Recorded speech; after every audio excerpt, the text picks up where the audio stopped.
Muslims in the US. It's the same concept. What I will be inshallah discussing tonight and in part 1 and maybe after 1 or 2 weeks in part 2, inshallah, will be something that is practical. So we'll not just copy and paste from the traditional books of fiqh and just repeat ourselves. No, that's something new that we need to learn about. To make the long story short, as they say, let me just go.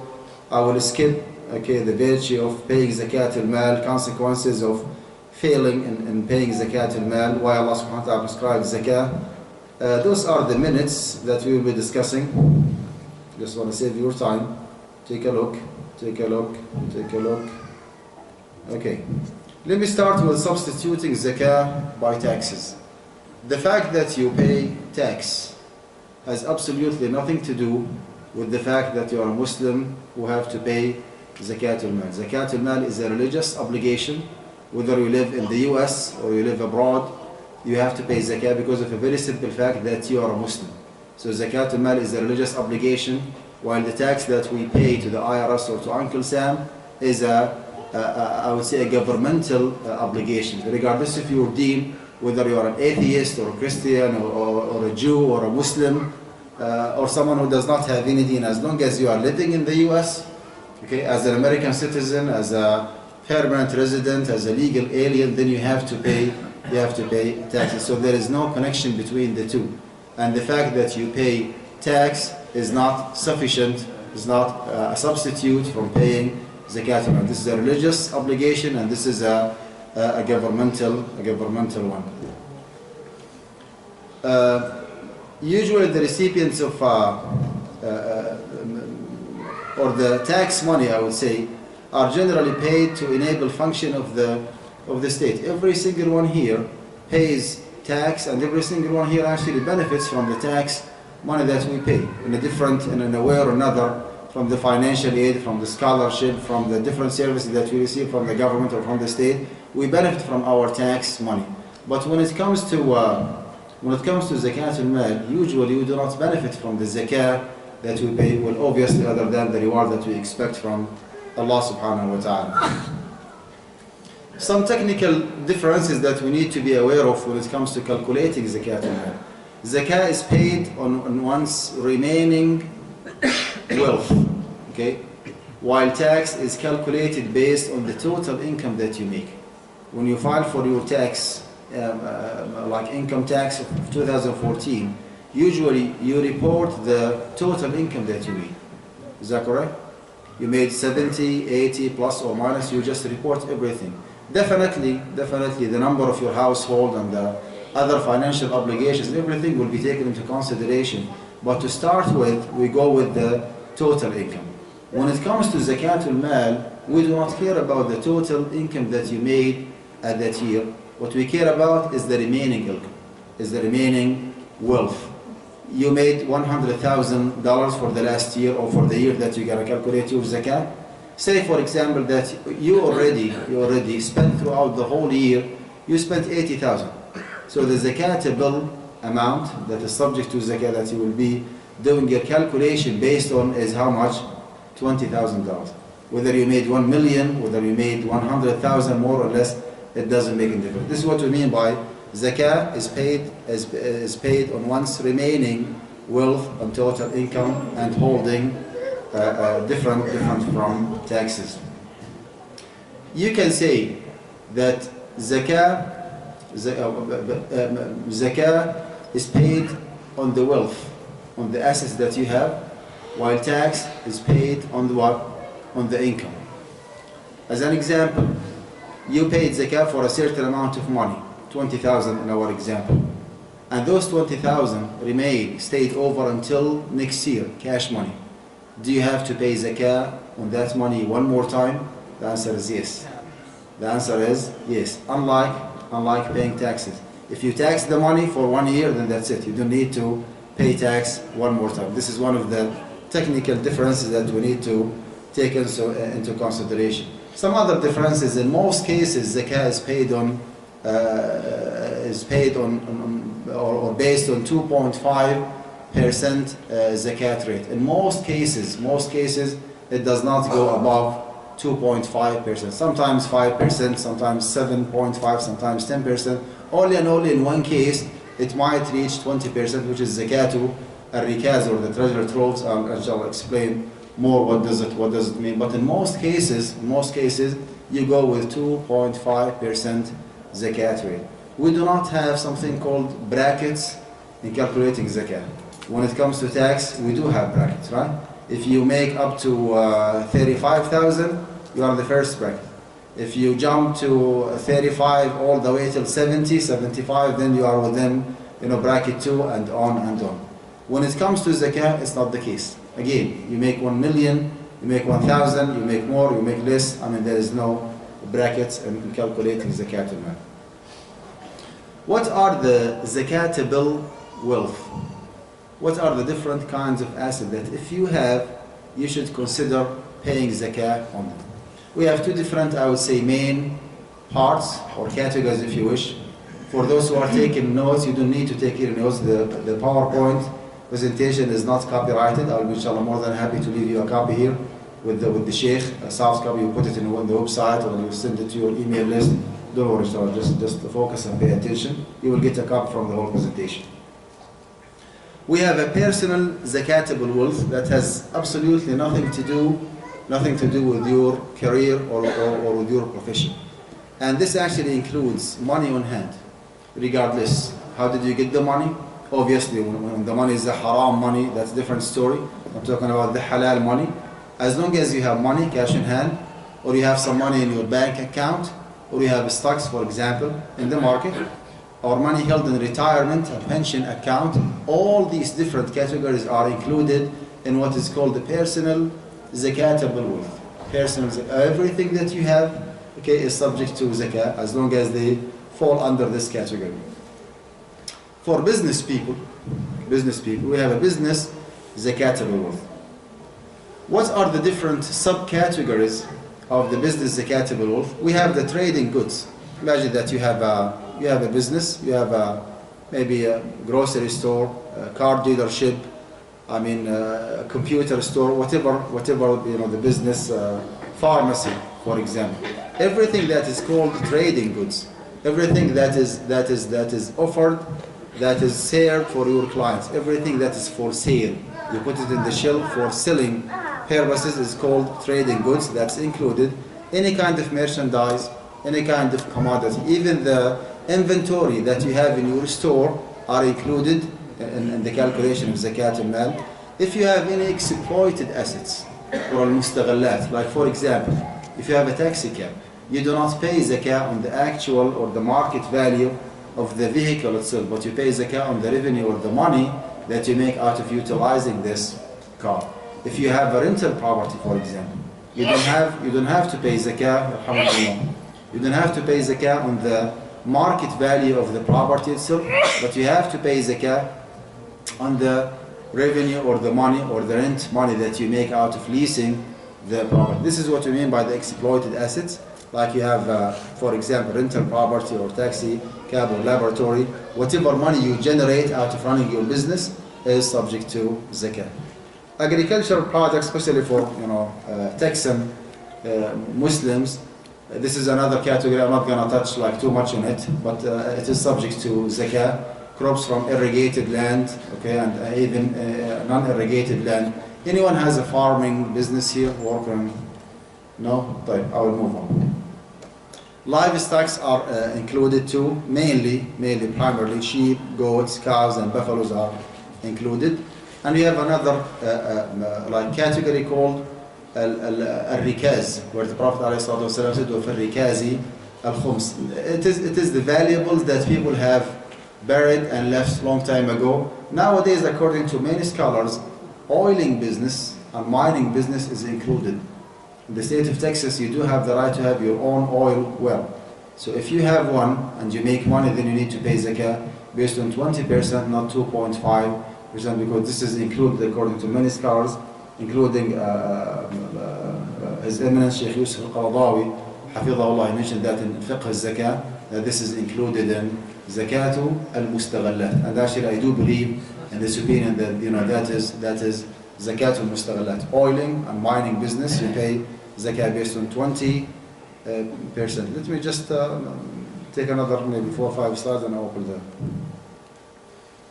Okay. Anything else that was not included in the previous 1 or 2 or 3 slides should be included here. There is a qaida, there is a rule, okay, a standard that we need to go with. Zakah is potentially due on all products whose sources are not zakatable. So you have products and you have sources. Products and sources. There is no duplication in taxation. You don't have to pay zakah, for example, on the agricultural land that you have, and meanwhile you pay zakah on the agricultural products. It's either or. This is the meaning of the hadith of the Prophet ﷺ, لا ثنية في الصدقة.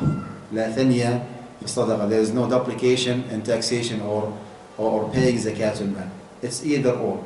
You either have to pay zakah on the source of the income or the product itself. If you pay zakah on the product, then you don't need to worry about the source. If you pay zakah on the source, you don't need to pay zakah on the product. It's not your choice. It has to be mentioned by an ayah or a hadith or unanimity or consensus of scholars that zakah should be paid on the products. For example, agricultural products, crops that you have. Allah subhanahu wa ta'ala said, وَآتُوا حَقَّهُ يَوْمَ حَصَادِ. Zakah is obligated to be paid on the actual value of the crops, of the harvest that you have and the cultivation. The آتُوا حَقَّهُ يَوْمَ حَصَادِ. So for example, if you want to apply this qaida, this rules, if you have, for example, dairy products from livestock, you don't have to pay zakah on the livestock because that's zakat al-mustaghallat. However, you're going to make some money out of having this business. You pay zakah on the profit that you make out of having dairy products. Eggs from poultry, for example. You don't pay zakah on the poultry, but you pay zakah on the profit you make out of selling eggs. Silk from silkworms. Okay? Just an example. Okay? You do not pay zakah on the silkworms, but you pay zakah on the silk itself that you sell. So the qaida or the rule again, zakah is potentially due on all products whose sources are not zakatable. If the source of the income is zakatable, then you don't need to worry about the products. If the source of income is not zakatable, then you need to pay zakah on the products. Now, on the contrary, there are some other categories that are called non-zakatable wealth. What we have been mentioned is the zakatable wealth. Is the different categories that you need to consider when it comes to calculating and computing or calculating your zakah. Now, from now on, non-zakatable wealth. Number 1, property for personal, family, and non-commercial use. Anything that is called personal belonging, something that you own, you possess for your personal use. So the transportation, the cars that you have, even if you have more than what you need, that's a zakah exempt. The residency, the house that you own, is zakah exempt. Even if you have more than one house in the States here, or you have some, for some people, you might have a house here in the US and another house maybe back home. And the house back home is not for sale, it's not for rent. It is closed and locked throughout the whole year long, except for a few days when you go for vacation. Sometimes if you skip the vacation, the house will be locked. It doesn't make any difference. As long as the house is not for commercial purposes, it's not for rent, it's not for sale, then it is zakah exempt. Even if you have, again, more than what you need. Well, reaching the level of extravagance is prohibited in Islam. Is that correct? وَكُلُوا وَاشْرَبُوا وَلَا تُسْرِفُوا. But the fact that someone is extravagant does not mean that the extra from which he has is subject to zakah. You need, for example, 5 bedrooms apartment or house. If you have 15 bedrooms a house, that's haram, right? But it doesn't mean that the extra or the surplus that you do not need is subject to zakah. No, those are two different things in which we should not mix them together. So the food that you are storing at home for the next 6 months or 1 year or even more than that, the clothing, the residence, the transportation, everything that is called personal belonging, something for yourself, for your wife, for your kids, okay, is exempted. Domestic animals, I'm not going to touch going through details. Domestic animals are excluded up to certain number. Tools are exempted. Even if you are a business person, You might have some devices, might have some trucks to run, to run your business. You have surveillance cameras, you have some machines, you have some equipment, okay? Whatever you use to run your business, as long as that particular machine or tool or device is not for sale, it is zakah exempt. It is zakah exempt. So the devices, instruments, equipments, even the trucks that you have, if you have trucks to run your business, whatever you utilize to run your business is exempted from zakat al-mal.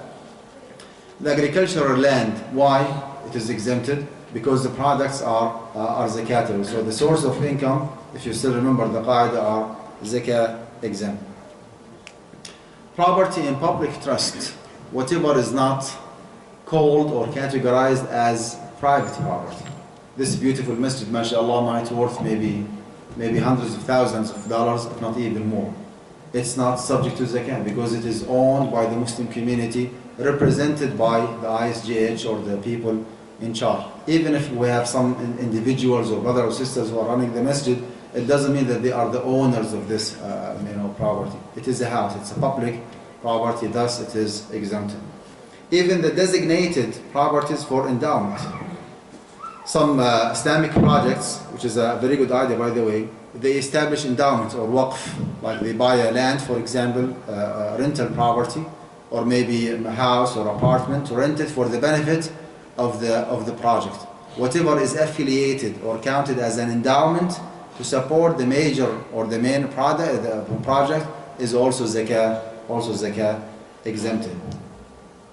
Allah forbids if someone have been involved in any haram business activities or generated some money in a haram way. If someone generated income or money from interest, from riba, stolen property, or something that has been generated through forgery or extortion or bribery or monopoly or fraud or cheating, any haram way of getting money is exempted from zakat al-mal. So no one can, for example, steal money, okay, or get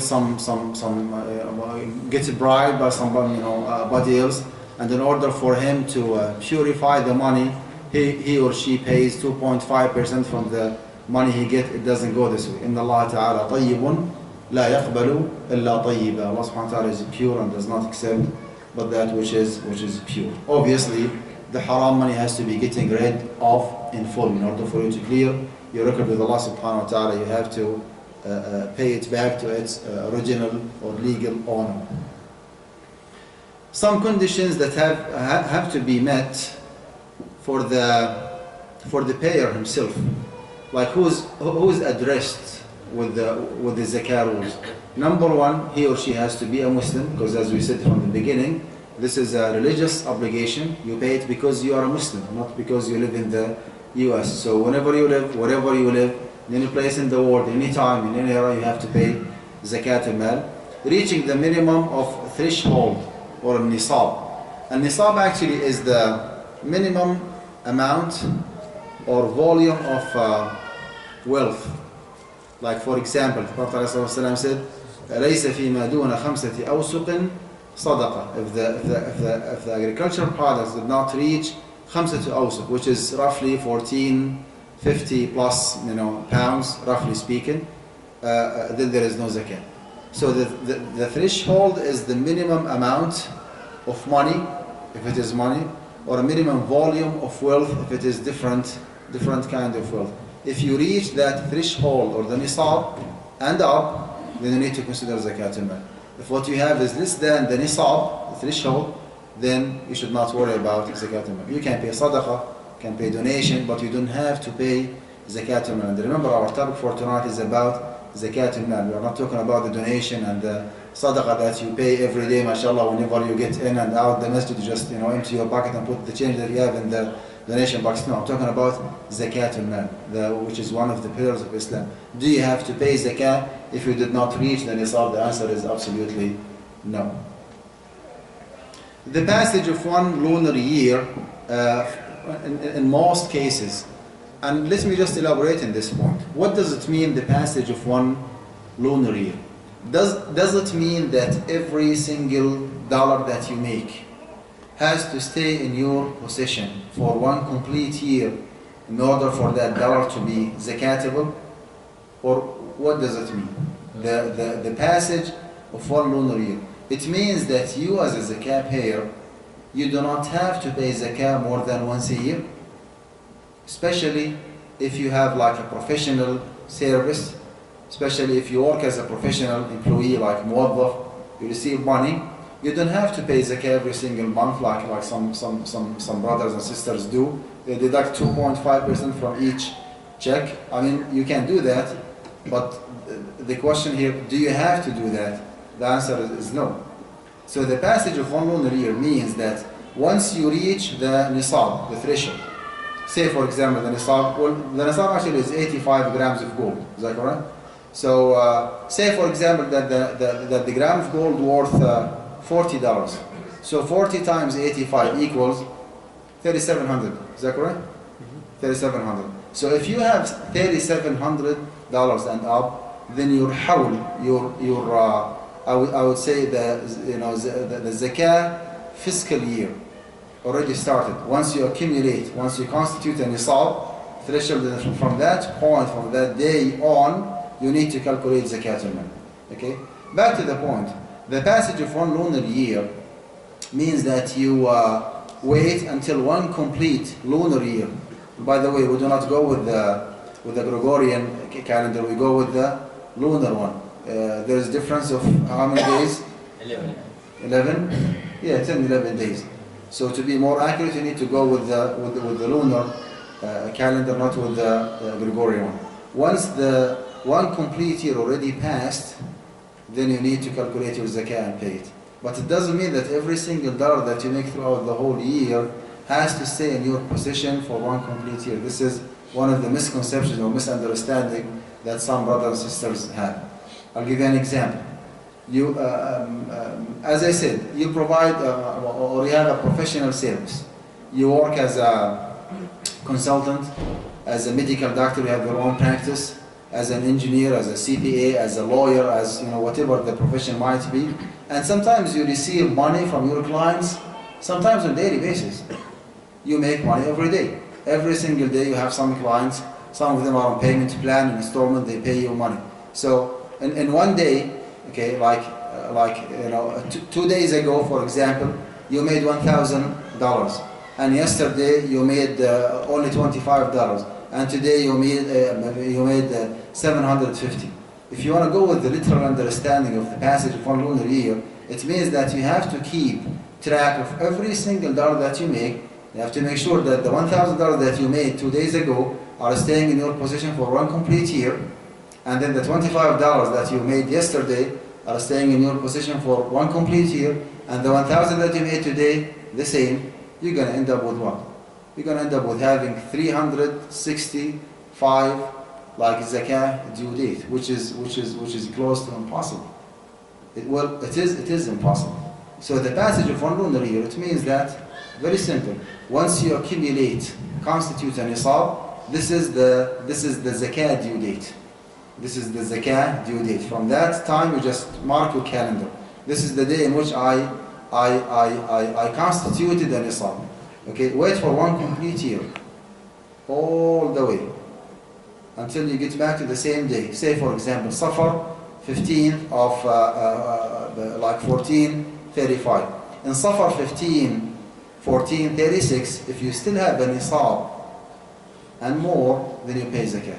Even if you have made some of that money or zakatable money just a few hours before the zakah due date. Even if you made some money just a few hours or few days before the zakah due date, you should include everything and just pay zakat al-mal. And if you disagree, then you're going to go back to square zero. You need to calculate, every single dollar that you need to keep a track of every single dollar that you make, and you're going to end up with having 365 zakah due date, which is obviously a wrong way of calculating your zakah. We need to know that the status of the person himself has nothing to do with the zakatability of his wealth. So the adulthood and reaching the age of puberty and like sanity or insanity status has absolutely nothing to do with zakah. Even the insane person has to pay zakat al-mal. He does not have to pay it by himself, but his wali, his guardian, the one who's taking care of him, has to calculate his zakah on his behalf. Even if the money owner or the wealth owner is a minor, okay, maybe just a few days. I mean, someone, a child, okay, might inherit money from his father, for example, and he became just a wealthy. Well, someone has to pay zakah on his behalf. Well, you might ask, how comes that those kids, minors, and the insane people do not have to pray? Is that correct? They do not have to perform Hajj. How comes that they do not have to pray, yet they have to pay zakat al-mal? Well, as-salatu ibadatun fi'liyyah. Salah is a physical ibadah. So if someone does not acknowledge and comprehend the concept of zakah, then he or she does not have to pray. Okay? But when it comes to zakat al-mal, it's a financial ibadah. It's a financial obligation. So even if he cannot calculate it, that's fine. Somebody else has to do the job on his behalf. Zakatability for the wealth itself. Now there are some conditions that have to be met for the payer, for you as a zakat payer. Now some other conditions have to be met for the wealth itself. Number one, exclusive ownership. What does this mean? If the threshold or the Nisab is $3,700, and imagine just, for example, that you have a very, very, very small business, okay, with a total value of $3,700. However, you have a partner, a non-Muslim partner, who has 50%, who shares 50% of that small business. So 1,800 for you, 1,800 for him. Now, if your business partner is a Muslim like you, then definitely zakah has to be paid. That's called zakatul khilta. Okay? Because your money and his money are mixed up together. You just operate as one business. But the problem here in our example is that your business partner is a non-Muslim. He does not have to pay zakat al-mal. So although the total value or the market value of the business does reach the threshold or the nisab, but again, you are not the exclusive owner. Now, do you have to pay zakah on the business that you have? No, because your share does not reach a nisab by itself. So you are zakah exempt. Ability of growth, actually or potentially.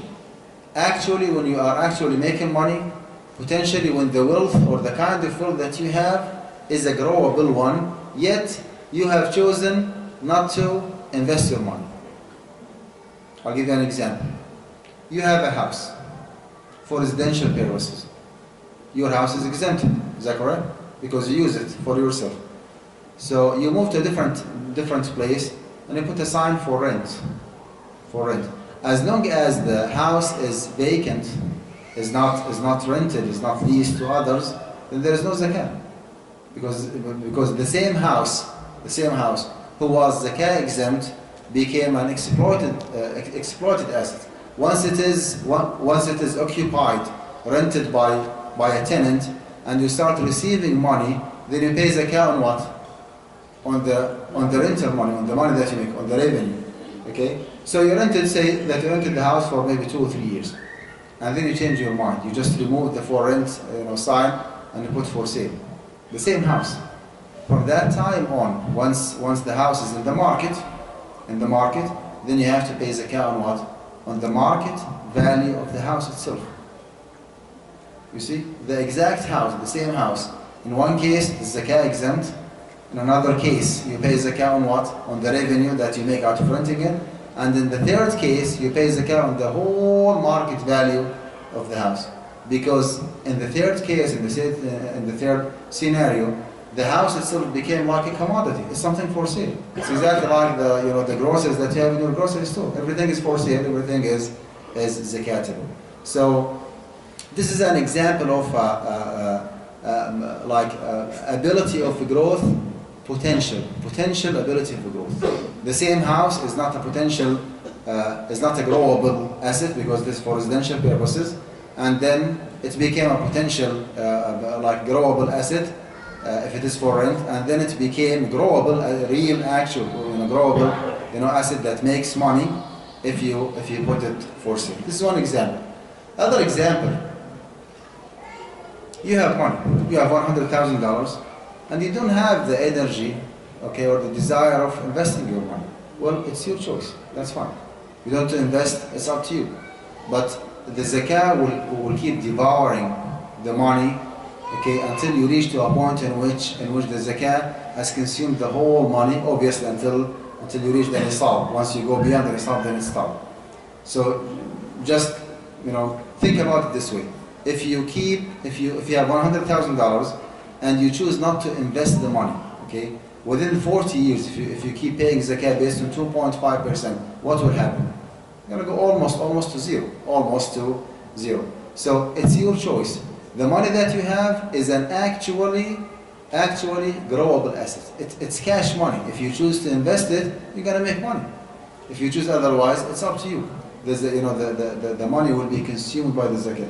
And that's why, by the way, the Prophet ﷺ was addressing the guardians of the wealthy orphans by saying, اتجروا في مال اليتيم حتى لا تأكله الصدقة. Go ahead and invest the property, or make business, or invest property of the orphans that you are guarding or taking care of them, lest zakah might consume or devour their money. You see? If you keep paying 2.5% every single year, then the whole money will be consumed or devoured by the zakah. Condition number 3, the passage of one lunar year. As I said, you wait until like hawl, okay, the zakah fiscal year already passed. And condition number 4, accessibility, or according to our fuqaha, al-mulk al-tam, raqabatan wa yadan, that the property or the asset or the wealth has to be fully possessed, or at least accessible by you.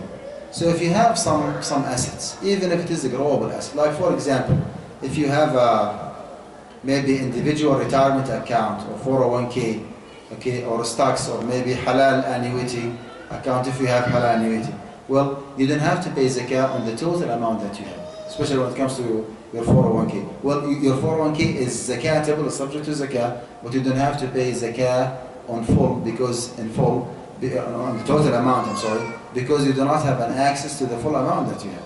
You pay zakah on whatever you have an access to, and I will explain more, inshallah, how to calculate your zakah, the 401k.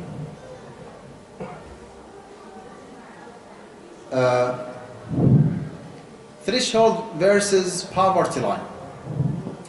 Some people get confused between the like economic standard that the government set, okay, for financial aid purposes, that if someone is under the poverty line, then he or she might be eligible for some financial support. You can receive some food stamps or financial aid, or maybe subsidized loan, or different aids from the government.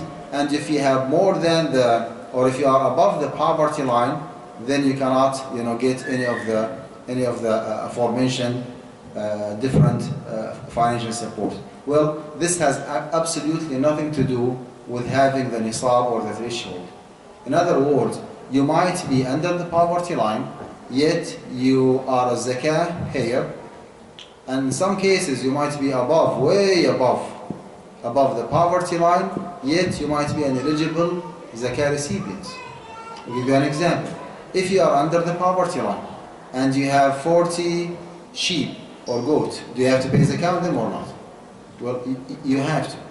And if you are, for example, a medical doctor or an engineer who makes maybe $150,000, $200,000, just imagine that.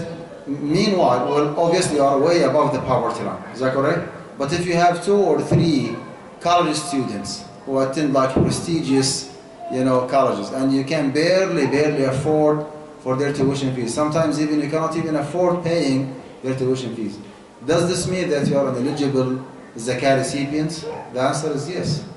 Although apparently, wow, you are a medical doctor, you have your own practice, mashallah, you're supposed to pay zakah. But in some cases, you might be way above the poverty line, yet you are an eligible zakah recipient instead of being a zakah payer.